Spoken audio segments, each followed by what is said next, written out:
Atau record. Oke, silakan.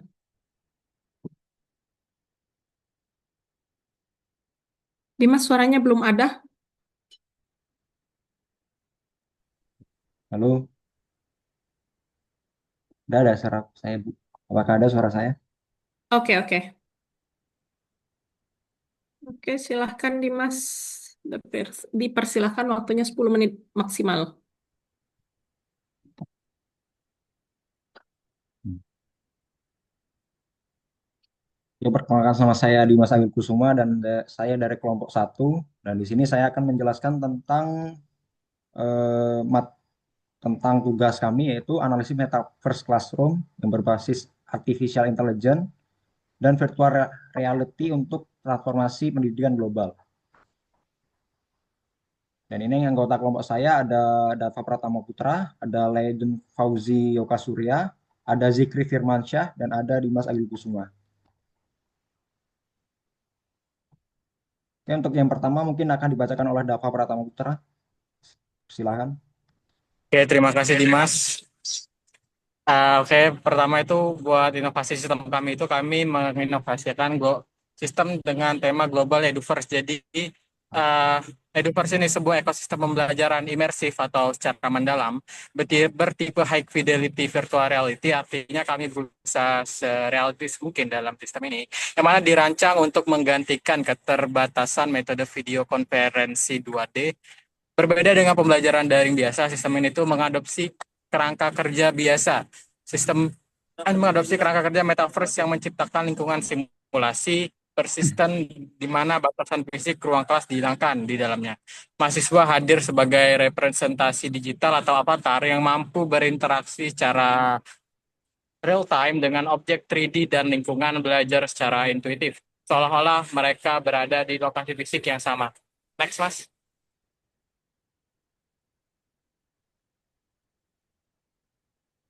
Oke, ketujuan dari teknologi kami ini, yang pertama itu mengatasi Zoom fatigue atau kelelahan karena platform video 2D. Karena di sini platform video 2D itu terbukti menyebabkan kelelahan kognitif dan hilangnya rasa kehadiran, sense of presence. Jadi metaverse ini tuh bakal hadir untuk mengembalikan keterlibatan emosional tersebut. Nah, yang kedua, untuk memfasilitasi pembelajaran praktis atau vokasi, yang di sini nih mengisi kekosongan dalam pembelajaran keterampilan fisik atau embodied cognition yang tidak bisa dilakukan lewat layar yang datar seperti praktikum teknik mesin atau prosedur medis maupun dalam proses pembedahan atau operasi. Selanjutnya efisiensi dan keamanan. Nah, jadi Global Eduverse itu memungkinkan pelaksanaan eksperimen yang mahal atau berbahaya, seperti perakitan mesin jet dengan resiko nol atau zero risk, namun tetap menjaga akurasi prosedur. Yang terakhir tujuannya demokratisasi akses pendidikan, di mana berfungsi sebagai equalizer atau penyeimbang bagi mahasiswa di daerah terpencil agar dapat mengakses fasilitas laboratorium virtual standar dunia tanpa terkendala biaya logistik atau ketersediaan alat fisik. Saya kembalikan ke moderator. Oke,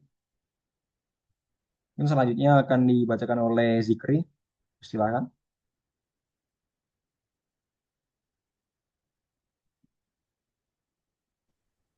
Baik, terima kasih Dimas. Jadi di sini apa itu metaverse? Metaverse adalah dunia online yang luas di mana orang itu berinteraksi melalui avatar digital yang dapat melakukan segalanya secara virtual, memberi barang dan jasa, pergi bekerja, menghadiri acara, dan juga lainnya. Metaverse ini juga berpotensi mengubah cara kita berinteraksi secara digital, mendorong perkembangan dari aplikasi obrolan dan platform media sosial ke ruangan multidimensi yang di mana orang dapat berinteraksi lebih interaktif.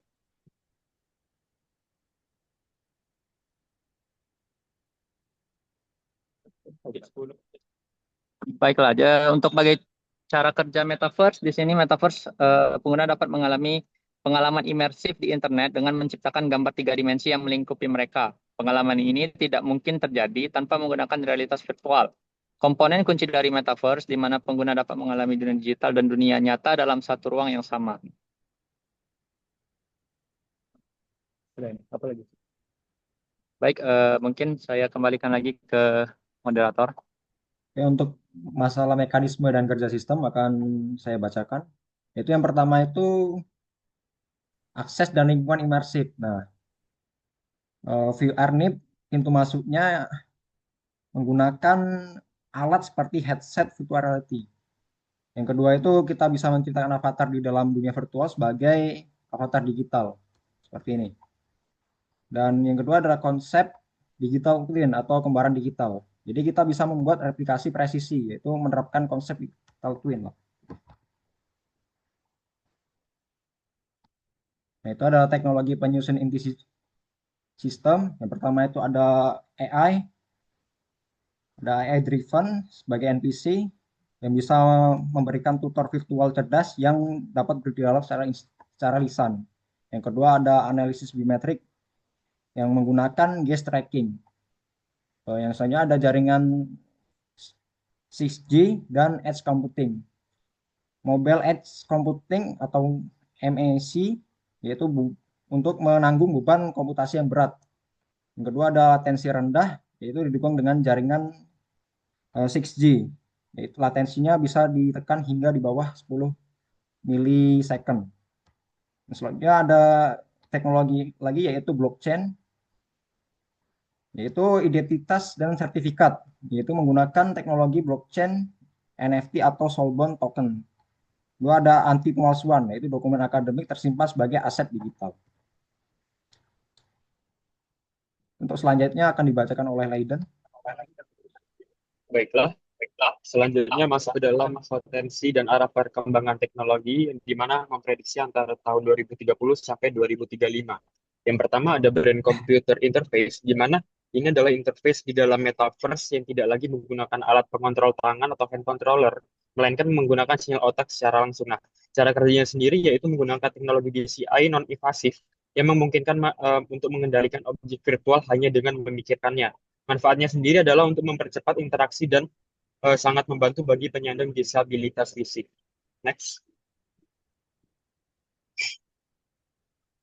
Lalu yang kedua ada haptic internet, yaitu teknologi yang melengkapi pengalaman visual dengan indera peraba menggunakan sarung tangan pintar dengan membutuhkan jaringan 6G, yang dimana pengguna dapat menggunakan teknologi tekstur kasar atau halus, berat benda, atau suhu dari objek virtual yang dipegang. Nah, manfaatnya sendiri adalah menjadi standar baru dalam pelatihan medis bedah dan teknik mesin virtual.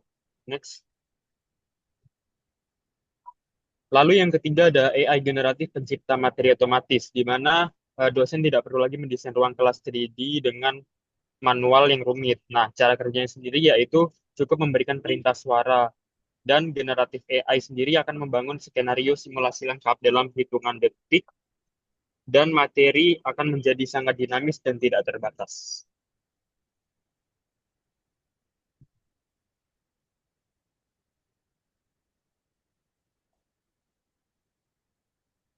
Saya kembalikan ke moderator.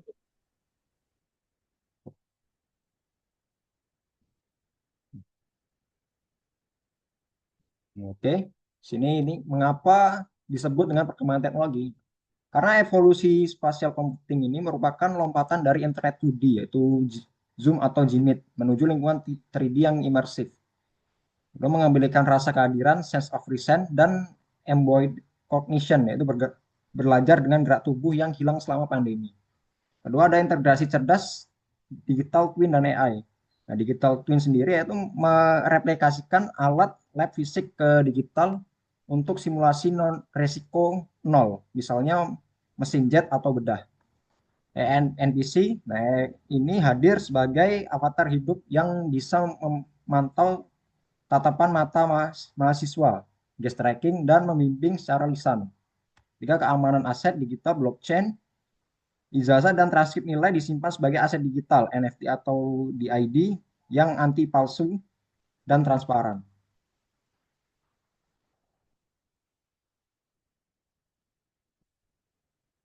Ada hambatan dan tantangan implementasi.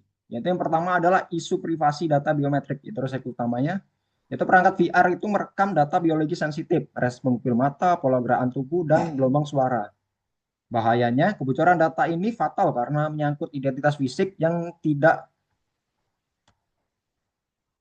bisa diubah berbeda dengan password yang bisa direset. Yang kedua ada ketergantungan infrastruktur jaringan. Syarat mutlak adalah latensi rendah di bawah 20 milisecond menggunakan jaringan 6G atau fiber optik. Koneksinya tidak stabil menyebabkan jitter dan pusing yang merusak proses belajar. Yang ketiga ada kesenjangan digital dan regulasi. Resiko kesenjangan akses karena halnya perangkat VR. Dua, belum adanya regulasi spesifik pemerintah terkait privasi di ruang virtual, spasial komputer privasi.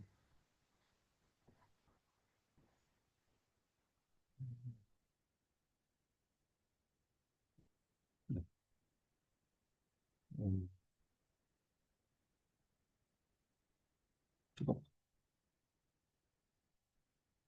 Ini ada sesi pertanyaan nggak ya Bu? Apa cukup di sini? Sudah presentasinya?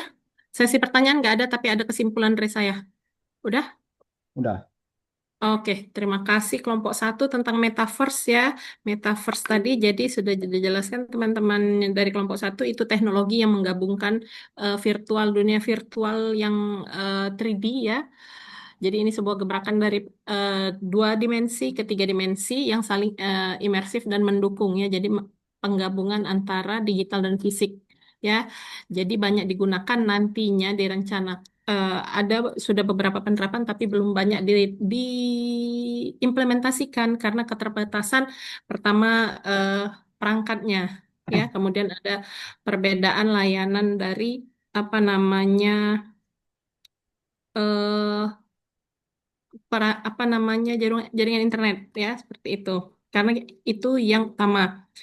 Tujuan utamanya untuk mempermudah dalam bekerja, belajar, bermain, dan bersosialisasi, bahkan berbelanja ya metaverse ini. Tapi tantangan utama dari layanan ini adalah eh, tentang apa namanya isu dari apa pengambilan data biometrik ya, gerak mata, apa ukuran pupil karena itu untuk biasanya untuk sebagai em, penyimpanan data privasi dengan suara, gelombang suara, ya, sidik jari, dan lain-lain. Oke, terima kasih kelompok 1.